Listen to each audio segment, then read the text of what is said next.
एक नई यात्रा के साथ आगे बढ़ रहा है और ये यात्रा इसी प्रकार से बनी रही। 2027 आते आते भारत दुनिया की तीसरी बड़ी अर्थव्यवस्था के रूप में स्थापित होगा। एक तरफ भारत की शानदार यात्रा और दूसरी तरफ पाकिस्तान अपनी नकारात्मक सोच के नाते, अपनी विध्वंसात्मक सोच के नाते भूखमरी और दरिद्रता की एक नई कहानी रचता हुआ दिखाई दे रहा है। और भाइयों बहनों, कोई कारण नहीं, आने वाले समय में अपने इन्हीं कृत्यों के नाते पाकिस्तान भी वैसे ठंडा न हो जाए जैसे यहां के माफिया ठंडे हो गए हैं। भारत विकास की एक नई यात्रा के साथ आगे बढ़ रहा है और ये यात्रा इसी प्रकार से बनी रही। 2027 आते आते भारत दुनिया की तीसरी बड़ी अर्थव्यवस्था के रूप में स्थापित होगा। एक तरफ भारत की शानदार यात्रा और दूसरी तरफ पाकिस्तान अपनी नकारात्मक सोच के नाते, अपनी विध्वंसात्मक सोच के नाते भूखमरी और दरिद्रता की एक नई कहानी रचता हुआ दिखाई दे रहा है।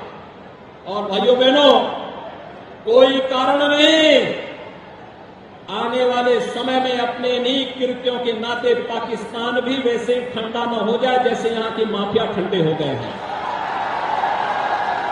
यहां पर एशिया का सबसे बड़ा एयरपोर्ट जेवर में बन रहा है। भाइयों बहनों, 6 वर्ष पहले जेवर की क्या स्थिति थी, और इस वर्ष के अंत में हम जेवर में फर्स्ट फेज का कार्य संपन्न कर चुके होंगे। भाइयों बहनों, यहां पे आज मेडिकल डिवाइस पार्क भी आ रहा है, आज यहां पे फिल्म सिटी भी आ रही है, आज यहां पर विभिन्न प्रकार की वे योजनाएं जिनके बारे में कभी कल्पना की जाती थी, आज वह सब कुछ यहां आ रहा है।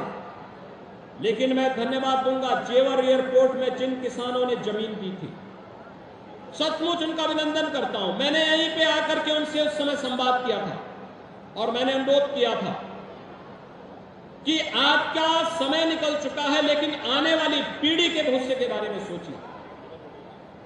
हमें कैसा विकास चाहिए? जो लोग इस पूरे जनपद को, यहां के विकास को बैरियर बन करके माफियाओं के साथ मिल करके यहां के विकास को रुद्ध करते थे, हमें उनको आगे बढ़ने के लिए अवसर देना है या यहां का विकास करके आने वाली पीढ़ी के भविष्य को उज्जवल करना है। और यहां के आने वाले सभी सम्मानित किसानों ने, अन्नदाता किसानों ने कहा था नहीं, हमें विकास चाहिए, आने वाली पीढ़ी का भविष्य उज्जवल चाहिए।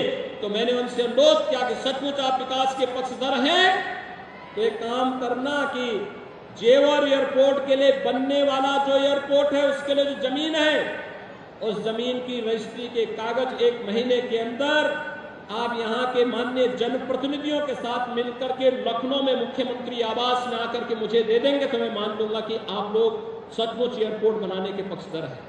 और उन्होंने किया था और मैं आज इसीलिए आया हूं।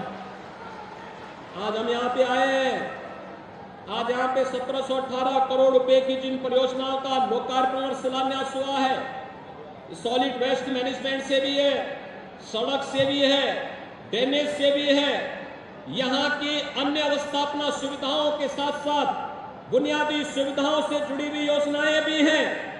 लेकिन साथ साथ इस जनपद के समग्र विकास के लिए अथॉरिटी के द्वारा किए जाने वाले प्रयासों की वह एक झलक भी प्रस्तुत करता है। जिन लोगों ने लोकतंत्र के गले को रौंदा था,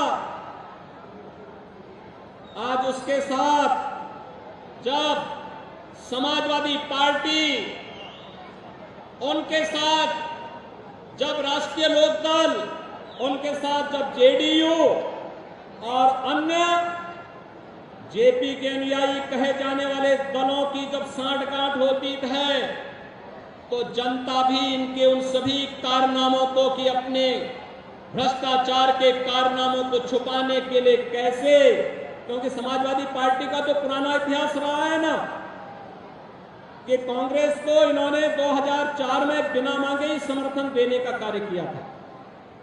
वे समर्थन नहीं चाहते थे, लेकिन जबरदस्ती चिपको आंदोलन के रूप में अपने आप को अग्रणी बनाने में माहिर हैं और वही कार्य उन्होंने उस समय किया था। एक बार फिर से उस कथा को दोहराने का कार्य हो रहा है।